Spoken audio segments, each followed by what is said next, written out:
So one bonus of experiments also for students for pedagogy is that it makes the experience of being in the classroom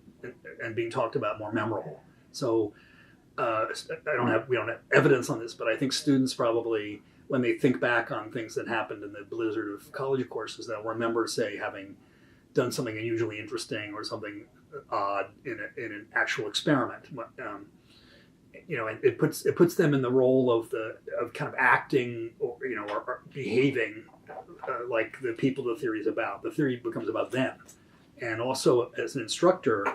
it's really fun to then talk about what did you people actually do with the students who were there, and some of it will seem very obvious to them, but often,